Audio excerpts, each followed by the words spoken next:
Welcome to the Undisputed Podcast. I'm your host, Joy Taylor. On today's show, where does Jason Witten belong in the pantheon of the greatest tight ends ever? Plus, Dwight Freeney joins the show to talk about the Patriots drama and more. And is Dez Bryant's stock at an all-time low? Skip, Shannon, let's get to it. ESPN reports that Jason Witten will officially retire and join the Monday Night Football booth. He'll retire as the Cowboys' all-time leader in catches and receiving yards, and he made 11 Pro Bowls. So, Shannon, you're a Hall of Fame tight end. How would you rate Witten's career? Man, this is tough, Skip. This is really tough for me because I played the position, and that I want to be honest, but I don't want people to think I'm hating. So here goes. He's going to go to the Hall of Fame. He had longevity. He had tremendous stats. But let's be real. In his era, Gonzalez, Gates, Gronk, Graham. He was in heart smack in the middle of Gonzalez and Gates. I don't believe anybody thought that he was better than those two guys. And then here comes Gronk. So kind of we got some overlap. So by every stretch of the way, the scale you look at it, however you want to measure it, he was the fourth best tight end in his era. That's just what it is. Yep. He won 2 playoff games. 2. And so when you look at it, I mean, since Witten came in the league. Since Witten has been in the league, there are 3 guys, 3 tight ends, played the very position that he plays, that has more first-team All-Pros. Gronk, Gonzalez, and Gates. Yep. Normally, the tight end position, no tight end has gone in on the first ballot. They know. I think myself, maybe Ditka, only like a handful of us had to, wait like 3 years. Most of the time, it's like a 10-year wait. So that's what it is. Now, does he belong? Absolutely. You want to say he's a first ballot Hall of Famer? He has the numbers, but if you look at it in the era, did he dominate his era? Did you like, man, he's better than Gates. He's better than Gonzalez. He's better than Gronk. He's better than Jimmy Graham. I don't know if you can say that, Skip, but the number says he should be in the Hall of Fame. This is tough for me, too, because I'm obviously a fan of the Dallas Cowboys, and I'm a fan of Jason Witten. Yes. Is he not one of the all-time greatest guys that you've ever run across? Yes. I have not a single bad word to say about Jason Witten. And I'll throw on top of everything you just said, he's the best blocking tight end, not only of his era, but you could make a case he's the greatest blocking tight end ever because he was like another tackle for them in the run game. Yeah, he's more Ditka Mackey than he is Kellen, Ozzie, myself. Correct. Well said. So he's going to wind up with the second most tight end receptions of all time and the second most yards of all time. But our man, Tony Gonzalez, he ran away with those. That, yes. And hid. Yes. He's so far behind there that he could have played 3 more years and he never would have caught him. No. He's 5th in touchdowns among tight ends. Right. Pretty good. But then we get to that bottom line that you brought up. Jason played in 8 playoff games, and he won 2 and 6. Now, is he the quarterback? Is he the middle linebacker? No, he can't control all the above. Right. Was his team not good enough to win those games? You can argue. Shannon Sharp played in 18 playoff games and went 13-5 and won 3 Super Bowls. Played in 3 and won 3. Now, was that all? Did you get all the credit for that? Obviously, you don't. But you were there and a big part of all of the above. You also played in 4 championship games. And Jason played in no championship games, okay? So I'm tough on the Hall of Fame. I think it's getting softer and softer on letting people into the Hall of Fame, and I know this puts you in an awkward position because you're in, and so it's just tough to comment on this. But Jason Witten would not be in my Hall of Fame. But my standards are high.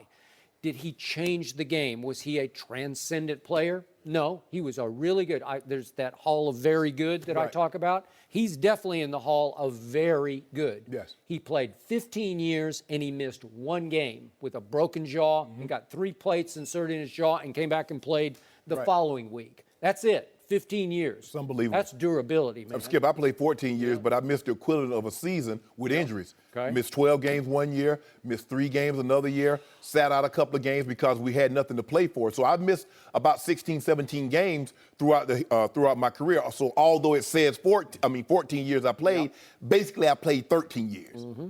So, Jason Witten, if you threw it in his catch radius, he's going to catch it. Right. Had really solid, secure, safe hands. Very dependable. But run after catch, no. So, could he take over the game? Could he change the game with breakaway runs? Right, Nope, no. not going to do that.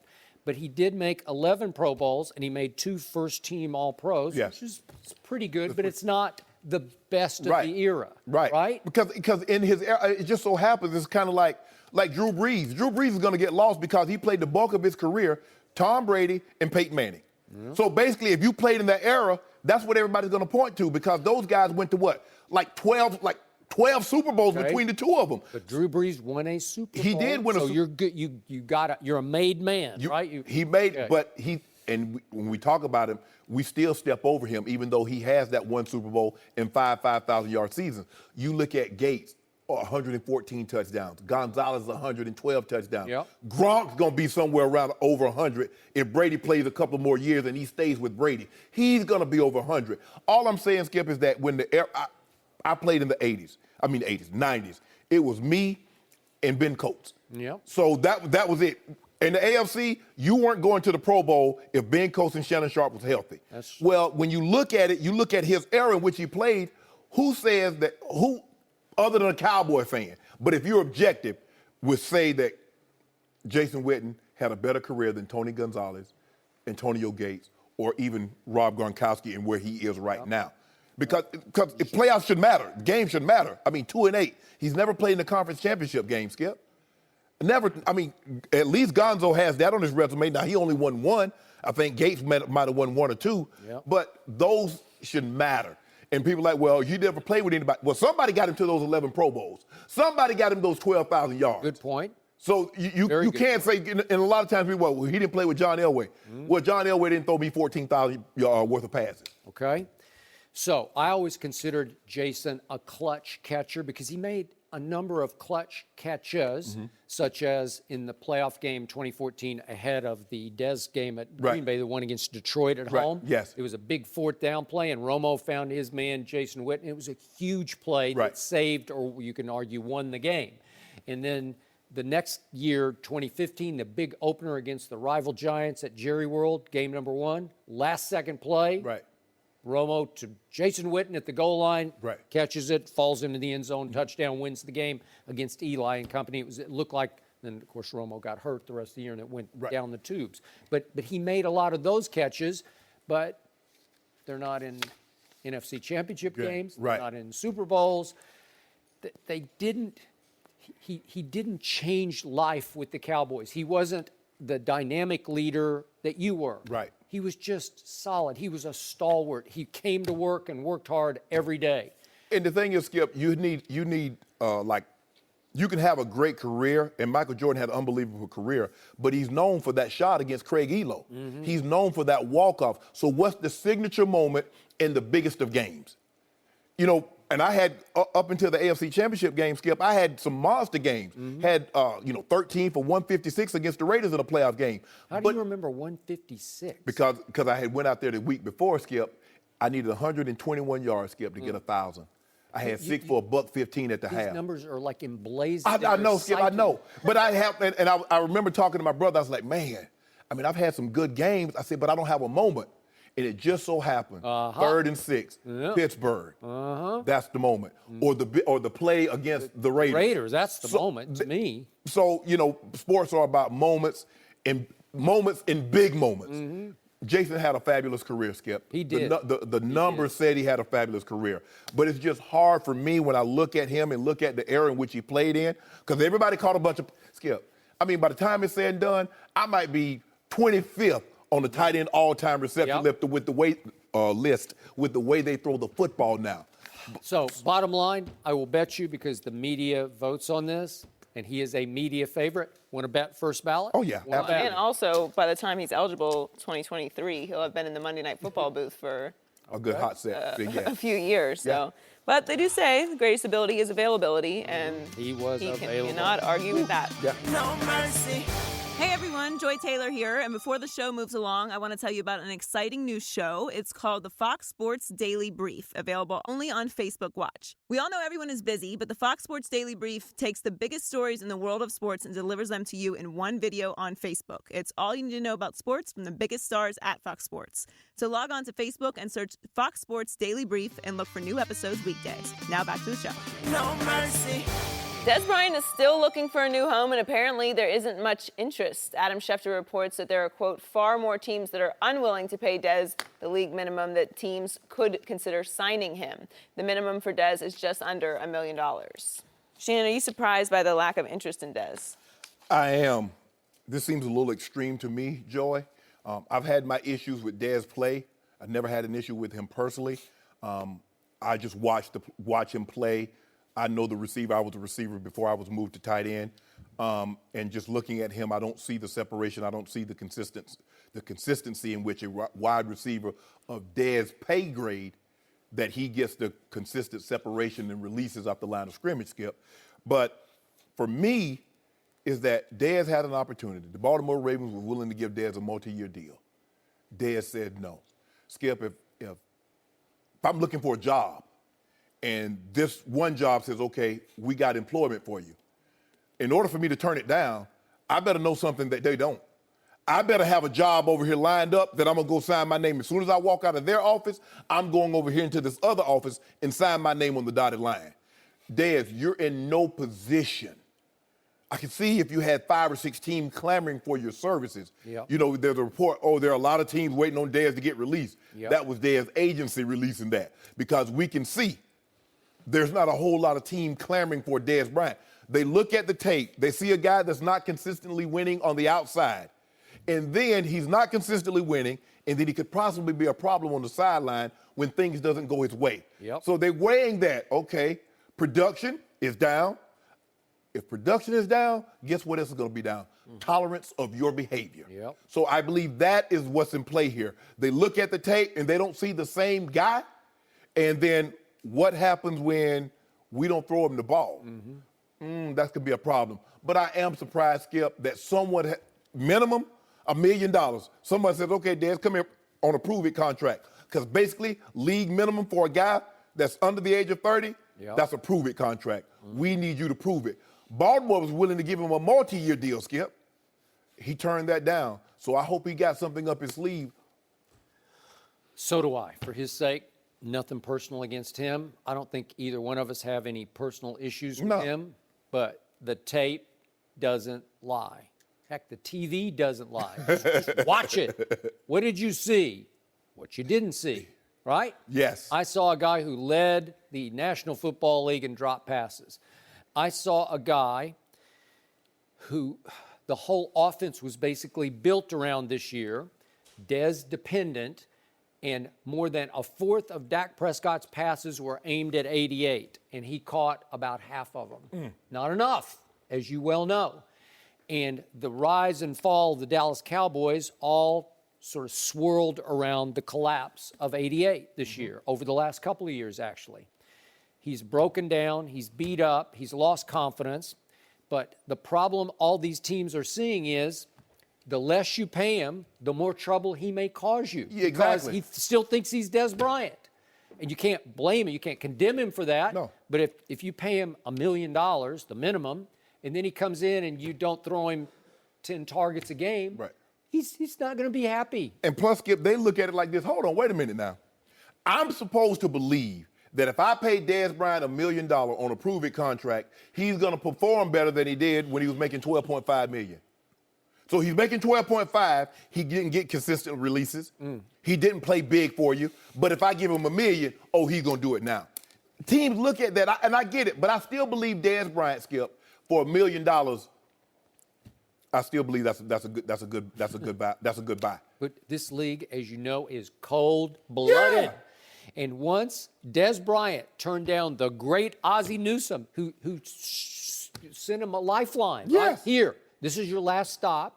I've done it with Steve Smith. I've done it with Anquan. I've done it with receivers in the Yes. past who were on their last legs. One last hurrah with Ozzie. No better place for Dez. I said it the first day this story broke. He should go with Ozzie because Right. nobody will handle him better, will treat him better, will put him in a better position to have a last hurrah than Ozzie Newsome. Right.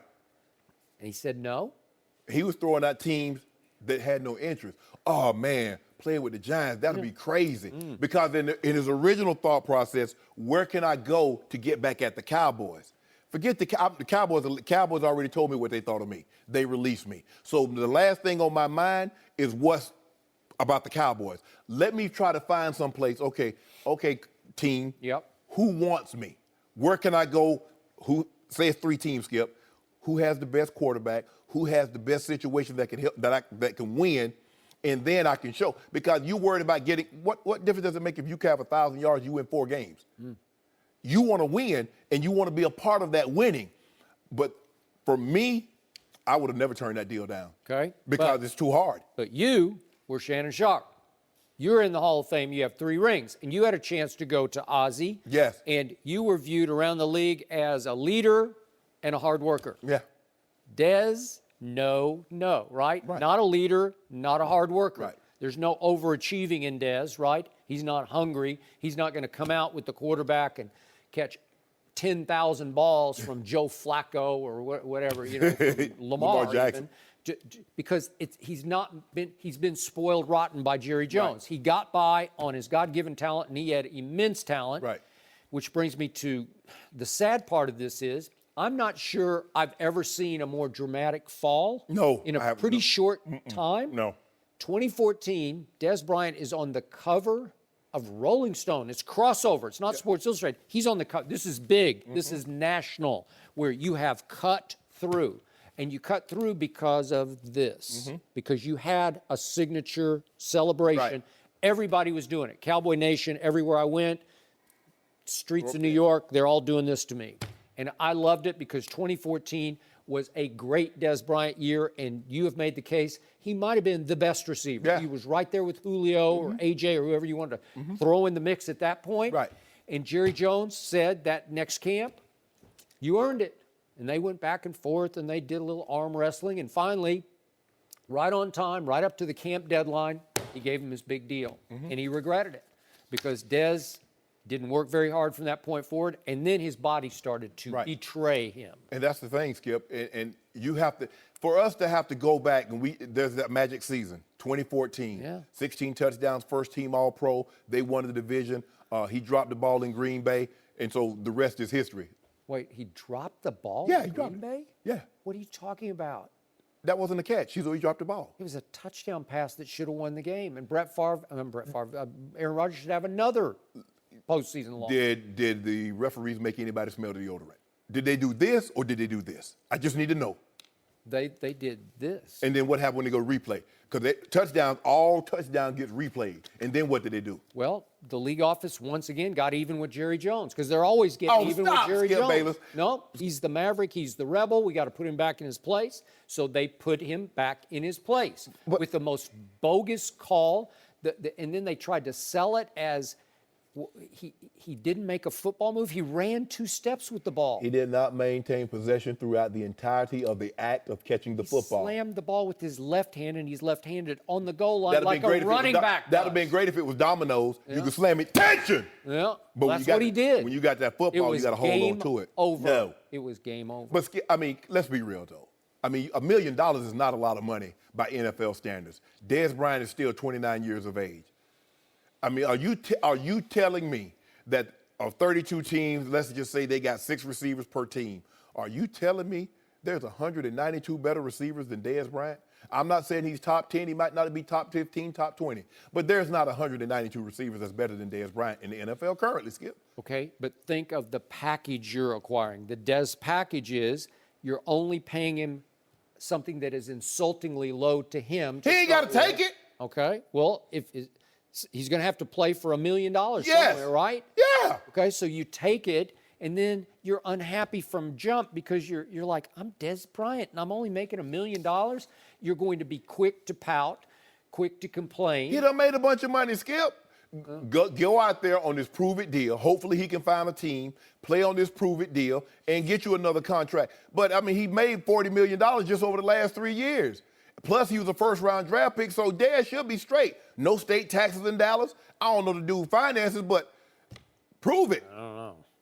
Prove it. More trouble than worth. Boils down to that. I What think did he he'll end prove? up somewhere. It just seems kind of crazy saying this now, turning down a 3-year deal of $21 million. I mean, think about that, Skip. You turned down a 3-year deal with no other offers on the table. I don't know why he did. Because he didn't want to be committed because He wanted he a one-year thought deal. he could get 15 or 20 million the next year? No.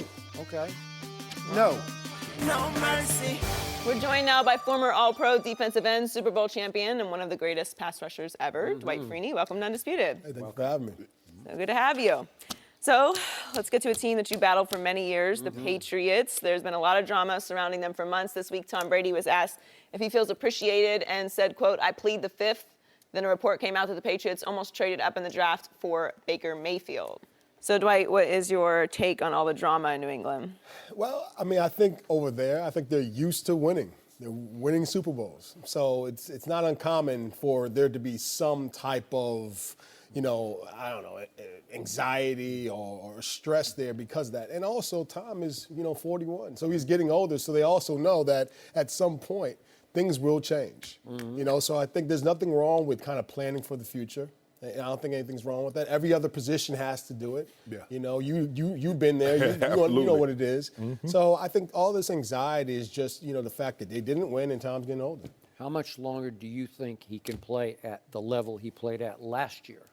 Well, I mean, I don't know. I think the level last year was unique. I think he could still have a great year. I don't think his skills are diminished. They're not asking him to do a whole bunch other than, here's the check down, throw the check down. Sometimes you have to read the coverage, but the coverage, once you understand the game, you know it. So that never changes. So as long as they're not asking him to throw the ball 40, 50 yards down the field all the time, which their scheme isn't one of those schemes that they ask him to do that, he should be fine as long as they can protect him.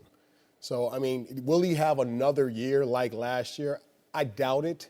But will he have a good year? I think he will. I mean, he's one of the greatest quarterbacks of all time with the same system for how many years now? I don't even know how many, 100 years, whatever, right? I think, not only does his line protect him, but the league, the way they've instituted the rules, protect the quarterback now. Yeah. See, I think the tension, they lost, and everybody's disappointed about the loss. I think where the friction really starts to come in is between Coach Belichick and Tom Brady. You mentioned it's okay to stop preparing for the future.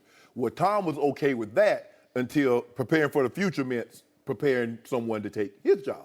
And then all of a sudden, that's when this all hell broke loose with the report that Seth Wickersham came out that Mr. Kraft instructed Coach Belichick, to find a home for Jimmy Garoppolo to clear the decks for Tom Brady because Brady was becoming uncomfortable because he saw the writing on the wall, what Coach Belichick had envisioned. Is that the bridge between where we are right now and into the future is going to be Jimmy Garoppolo, and I'm moving on from Tom Brady. Well, I think you have to move on at some point, and regardless if the player feels uncomfortable, tough luck, welcome to the world of the NFL. Right. We all feel, I guess, somewhat uncomfortable at some point, but, he's had a great career.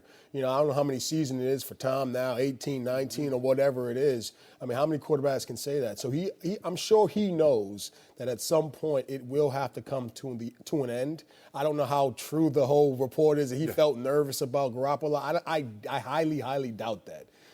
But in the end, you know what? He's a great player, and I'm sure they'll figure it out somehow. So I want to know what you saw inside Brady's psyche competing against him at the highest level. Did you talk? Did he talk back? Did you have any conversation in those heated moments? Well, you know what? Me and Tom, I've played Tom. It's almost like he played in the same division. That's correct. With me. I mean, we played pretty much at one period of time twice a year. And but he's not a big talker on the field, and I'm not a huge talker. We talk a little bit maybe if we see each other, or before the games or what have you. But we don't really speak too often. We always give each other probably looks. Like, you know what, I was almost there. I'm glad, you threw that ball. And for him, he's like, I got you that time. It's one of those types of things. I think the biggest thing with Tom is his mental game, and as far as stability and as far as his calmness is the greatest attribute that he has. To where as though a lot of quarterbacks get rattled in the pocket. Yep. He doesn't get rattled. And I don't know if that's because how comfortable he is in the pocket, how well he knows the scheme and things of that nature. But very few times do I get back there and he's over here trying to duck or dive or get away from me. He's pretty much throwing that ball. So compare it to what happened to Peyton at the end in Indianapolis, because you were obviously close to that situation. Was that premature? See, there's an owner who said, I've seen enough. He's on the downside. He's got injury issues that our doctors are saying he's not going to recover from. Peyton's doctors are saying he's going to be okay.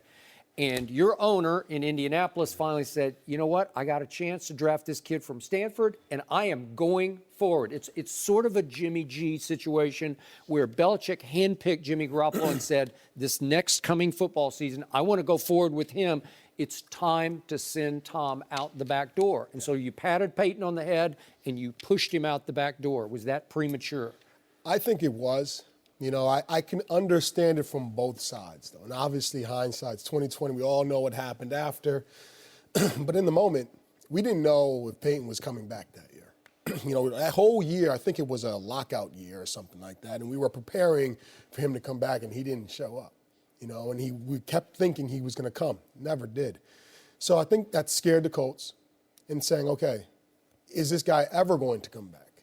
And at the time, guys really didn't know. I mean, we all had faith in him. We know what type of competitor he is. But, with a neck and that type of injury, that's a tough deal. Right. They're talking about one hit, and all of a sudden your career could be over. How do you not plan for the future in that scenario when you're sitting there with the number one pick of the draft and you have an opportunity to get another person? So I could see it from both sides. Obviously, it wasn't the right move because it would have been great for Peyton to be there, and you could still draft Luck. Okay, you had to manage that whole relationship, but it could have been kind of like a Brett Favre and Rodgers type of deal, to where as though, 4 or 5 years into it, you're learning from the greatest, you're learning from the best, and then you come in at some point and take over. I think that would have been the best scenario, but I think Luck was such a great quarterback at the time coming out. He could do everything. It's hard to keep him off the field. So, like I said, I could see it from both sides.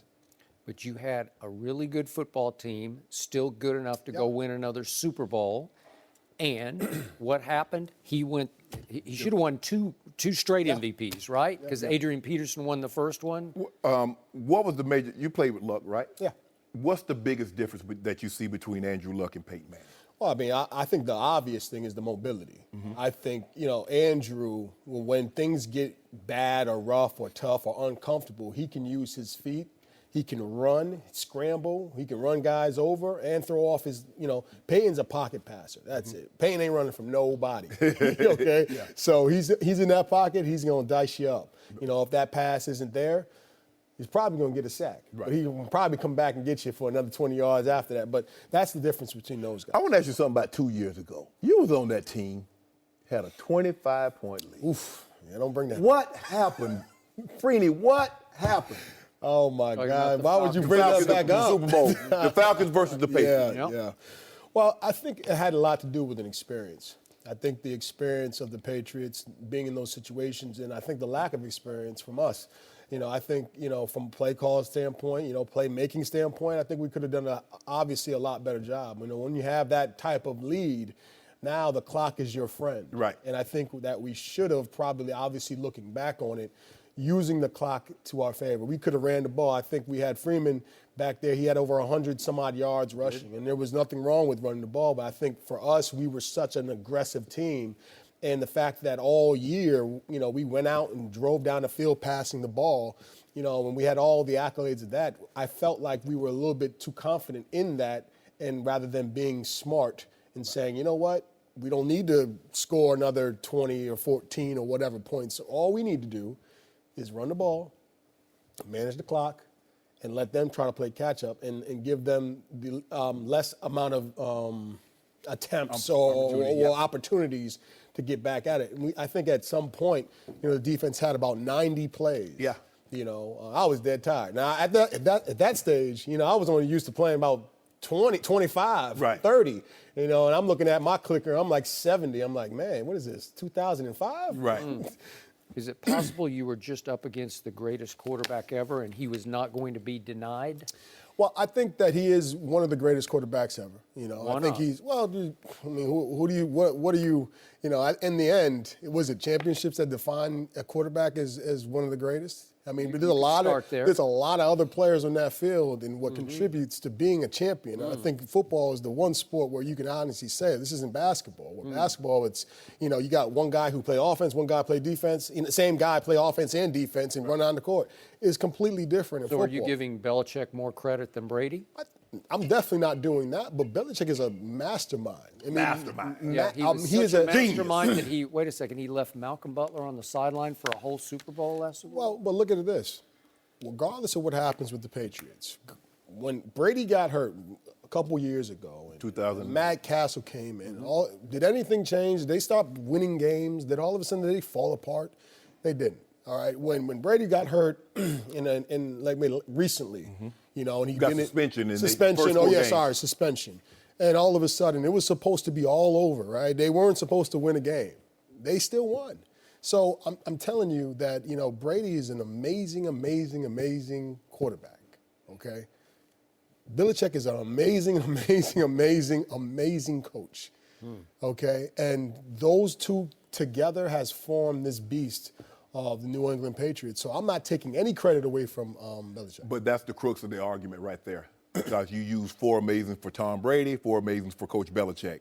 But at the end of the day, we can't leave it like that.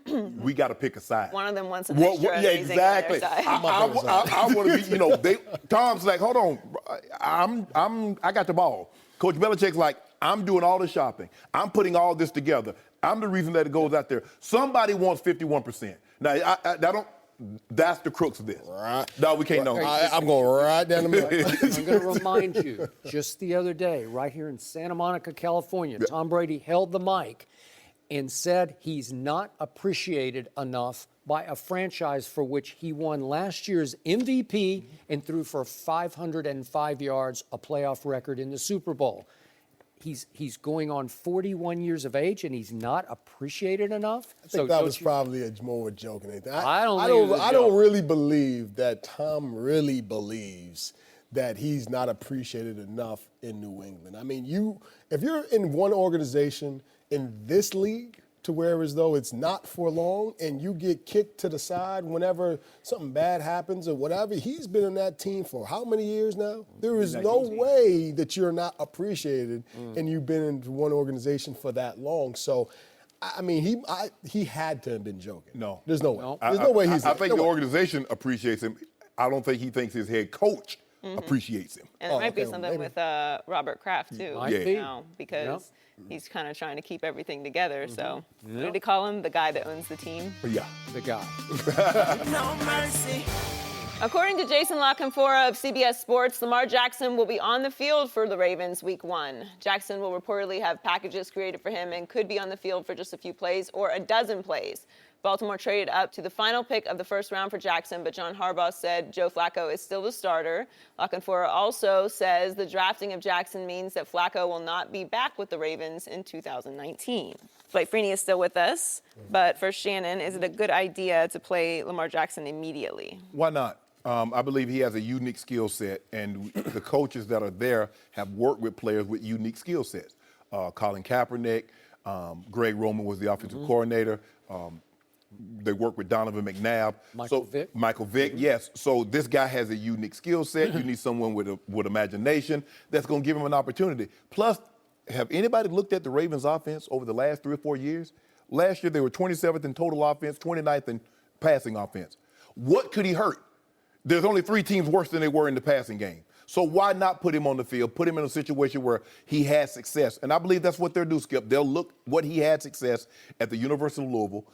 Okay, this is what he can do really well. And let's see what he can do, because they didn't draft him to sit on the bench for the next 5-6 years. I believe, as Jason Lockenfora said, and I know Jason quite well, I believe they're going to move on from Joe Flacco, Skip. if they release him after this year, they'll say $18.5 million. They will. You tell me the way that Joe Flacco has performed since he's got this big contract would warrant that kind of pay? I don't think so. So I'm glad, because a lot of times you waste time. Well, we're going to hold him. Hold him back for what? If the guy can play, can help you win, put his butt on the field. Your thoughts? Well, I think I'm split, to be honest with you. I think that, their offense needs a guy like that to go out and spark something. Right. That the offense is pretty much dead. But on the other side, he's a rookie, okay? I'm sure he has to learn coverages. He has a lot of things he has to learn to be successful. Right. He doesn't have that many weapons around him. All right, so if you don't have any weapons and you don't really know coverages and maybe your offensive line is bad, that means you're not going to have a good year, okay, regardless. Now, you might get experience, Right. but you're going to be baptized by fire, Right. all right? And it might actually hurt you. You might be a little bit, get hurt, run, something bad can happen from being in that situation. So I feel like this. Start Flacco. Have him learn under him, okay? Absorb as much as you can. Now, if Joe is playing bad. Oh, I believe they'll start Flacco. If he's playing bad, then you can put the rookie in and say, all right, let's see what happens. Let's change this thing up. But I don't think you start off the beginning putting him out there when you have a guy like Joe who has all that experience that he can learn from. Are you suggesting he play quarterback or play utility back? No, I think I don't know which way you're going with this. I think they'll use him in a situation. Maybe they use him like how the Steelers did Cordell Stewart. That's my whole case here, okay? I don't love that for Lamar. Okay. Because there was somebody out there whose name was not printed, but who said we want him to play receiver, right? Right. Period. End of story. Right. So I don't want to see them cubbyhole him as some sort of slash player. Right. Like Cordell, who's a friend of mine. Right. 1995 for your Pittsburgh Steelers. Neil O'Donnell is the quarterback.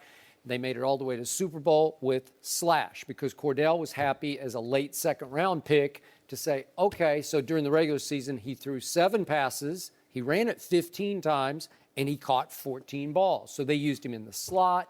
They put him in motion. They did slot reverses to him. They did all kinds of little slash things, creative little ways to get the ball in his hands while Neil O'Donnell was always on the field. Right. So I don't know which way you're going here. Are you talking about subbing him in for Joe Flacco on occasion? I think you have a couple of series, Skip, where you let him, he's the quarterback, and you put him in a situation where he can be successful, which is a spread offense. Skip, they struggle moving the football. Boy, it's hard to practice that. Now you're running 2 totally different attacks because Flacco is nothing like Lamar or vice versa. Nothing like. They are the flip sides of each other. And I'm looking at Joe Flacco over the last 4 years. I totally agree with you. I call him Joe Fluco. I'm not a fan. I wasn't, but I can't argue with the postseason because it is extraordinary what he did. Yeah, they say, well, okay, if we were to get to the postseason, you gotta get I want Joe Flacco. I know. But in the meantime, we're not getting to the postseason and we're getting exposed. So how would you like to be Joe Flacco going into this coming year when at best you're a lame duck, one more year starter, right? Yeah.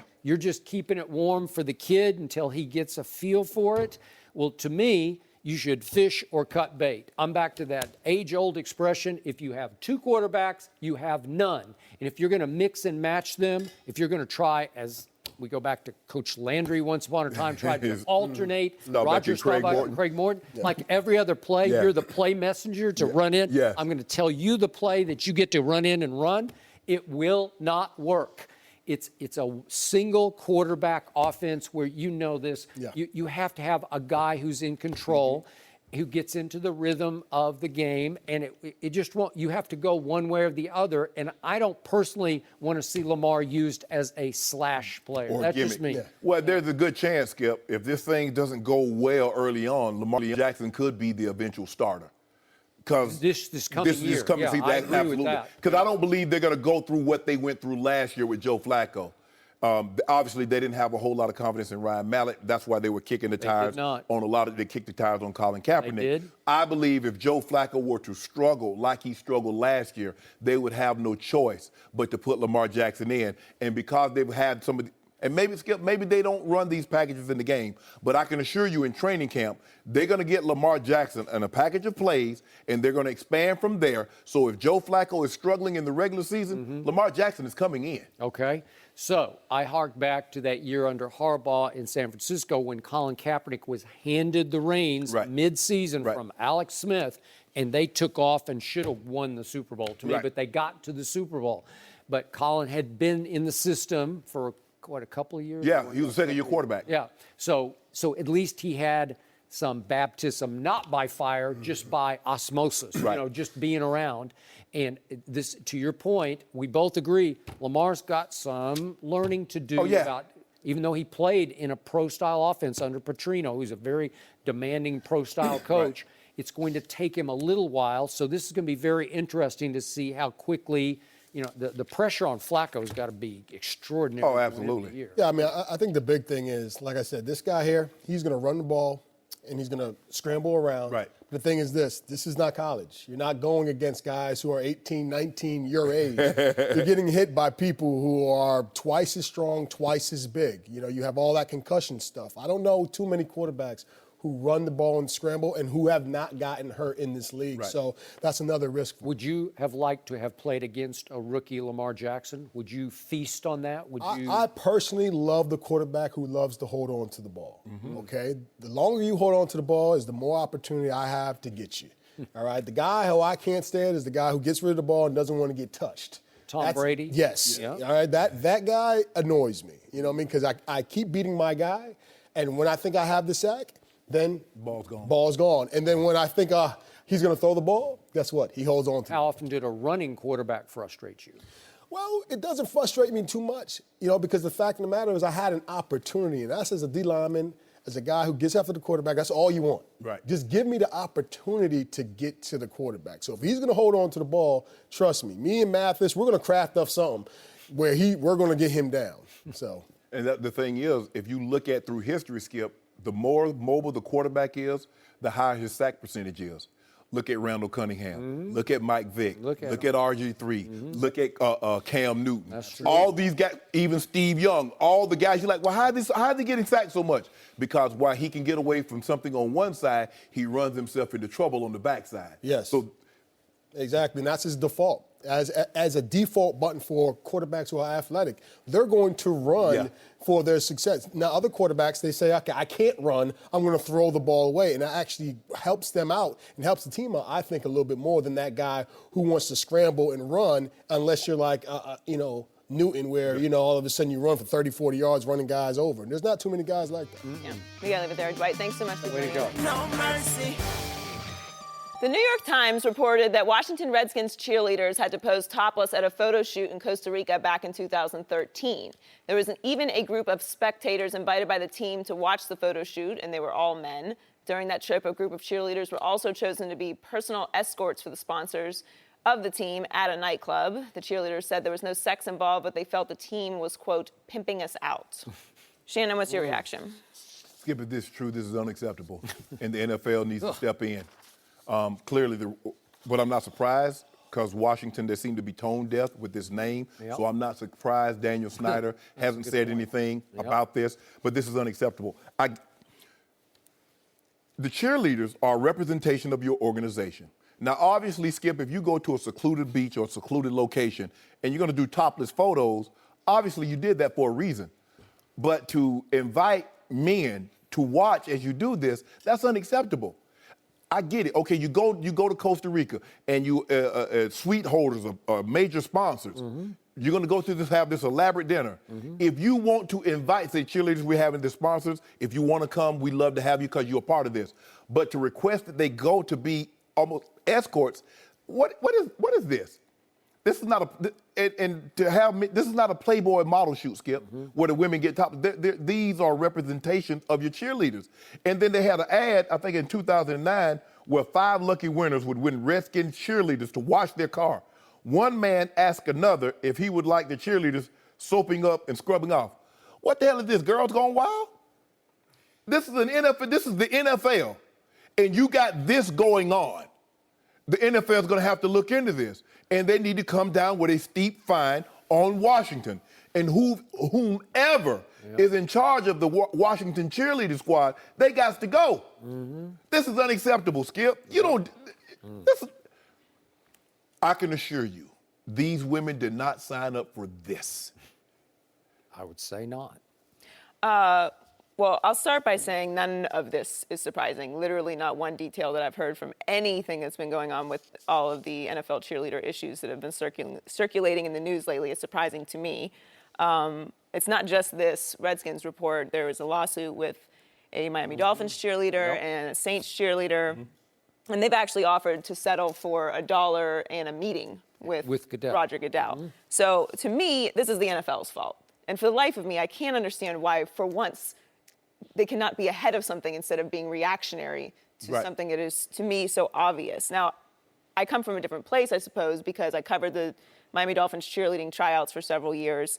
And I know many cheerleaders. I have some people who are very close to me who are former cheerleaders who have gone on to great careers. And obviously, these are bright young women who are in school, who are dancing and want to continue dancing professionally. And this is a dream for them. And it's a very rigorous process. There's shows about it, Dallas Cowboy cheerleaders. This is a very prestigious thing that teams want to be presented as such. And they portray it as if they want these women to represent the team and the NFL in a certain light. And then in the same token, you put them in these situations that are absolutely ridiculous. Now, each different team has different policies, which is the main problem. There needs to be one union and one central figure that uniformity that controls what goes on with the cheerleaders. Because, like you said, they are representation of the team. They go overseas and entertain the military. They are involved in the community. When players can't go to certain events, which we know the NFL teams are a huge part of the community that they're in. Players can't go to everything. Every request that the team gets to have representation there, the cheerleaders go, and they're a big part of that. And young people look up to them. So this idea that, they asked for it, they're sex objects, they deserve it in some way. There's a complete lack of self-awareness here, and furthermore, a complete imbalance of fair practices in business and workplace etiquette. Players are held to a completely different standard than the cheerleaders are held to. Cheerleaders are not allowed to fraternize with players in any way. So in some cases, speak to them, have any communication with them, make eye contact with them, or they'll be fired. But players are not held to the same standard. That's definition workplace imbalance. Can't post anything on social media. Can't like social media. They ask for these women's entire identity and lives, and then they're not compensated as such. So to me, it's a simple solve. Just make it all uniform. Put someone in charge who can make the situation fair, compensate them fairly. This is a job, and you're representing $1 billion entity. No, not just a team. You're representing the NFL. So the idea that this situation, especially with the Redskins, which is obviously the details of the story, are to someone who doesn't understand it, completely insane, and it is. It's impractical and ridiculous, but it's not surprising. It's just disappointing. Okay, for me, it was shocking, but I haven't followed it nearly as closely as you have lately. But for me, that this happened in 2013, I go way back to the evolution and the genesis of these cheerleaders, which was the Dallas Cowboy cheerleaders of the 1960s, when that ownership group said, hey, let's take those high school cheerleaders and those outfits and let's make them Vegas showgirls. Let's use cleavage and bare midriff and short skirts, right? Let's do Vegas. And it was reported that early ownership group drilled a hole, which became a peephole, into the dressing room of said cheerleaders so that they could watch them dress and undress. That's what was happening then in the 1960s. So if this had happened in the 60s or the 70s or even the 80s, I would not be surprised. But this just happened 5 years ago. And again, there's no Me Too movement then. Maybe we've had a complete sea change in our world for the better. But to me, that Daniel Snyder presides over an organization that would do this is outrageously wrong. And, he could probably declare that he had no knowledge of this. He doesn't get to say that. What is it? Plausible deniability. But here's the problem that he runs into, Skip. Yep. In 1999, when he brought the team, he brought the cheerleading squad in-house. Okay. Before then, it was operated independently. So he can't say he doesn't have any knowledge because it's under his roof. Okay. He has to bear the ultimate Absolutely. responsibility. And this team has to bear responsibility. This is so out of bounds for a commissioner who cares most about the image of the National Football League. And if there's even the appearance of impropriety with Ezekiel Elliott, you're gone for 6 games. Boom. They need to lose a draft pick for this. This is outrageously wrong. I can't believe this happened in the 2000s. You know, this on his watch. Yeah. Shouldn't you lose a draft pick for this? You, and you. We got a sponsors, and you guys need to go with these men to. For real? Well, they're exploiting these girls. They're putting them in a situation. It's so easy for someone to say, well, why didn't they just say no? This is your job. Your boss is telling you this is something you're required to do in order to keep your job. In 2013? No, some of the women probably didn't have a problem posing topless, but they didn't anticipate having an audience. Well, they were also not presented with any of this as if it was an option. Right. Their passports were taken. It was not a suggestion. It was a the Redskins got to pay for this. And I'm not talking as a Cowboy fan. I'm just saying for the sake of the image of the National Football League, somebody's got to pay a price. To see all this stuff, this is ridiculous. No, the details of it are ridiculous. And just the process that these women go through, the details are ridiculous. There's no other way to say it. But the bottom line is it's the NFL's fault. There has to be some sort of institutional control over the situation. I can't put blame on any of these girls. If your boss comes to you and asks you to do something and you're in a compromised position, what are you going to do? Yeah. It's very easy to say, oh, I would never do that. Well, would you? You don't know. Of course, when you're on foreign soil and someone takes your passport and says, okay, do this. Oh, and they weren't paid for it. They weren't paid for their week there. Oh, man. No mercy. Thanks for listening to the Undisputed Podcast. I'm Joy Taylor. Keep an eye out for the weekend edition of the podcast tomorrow morning, featuring the best discussions and segments from this week. We'll be back with more Undisputed on Monday morning at the same time, 9:30 Eastern. Have a great weekend, everyone. Fox Sports 1 of 1.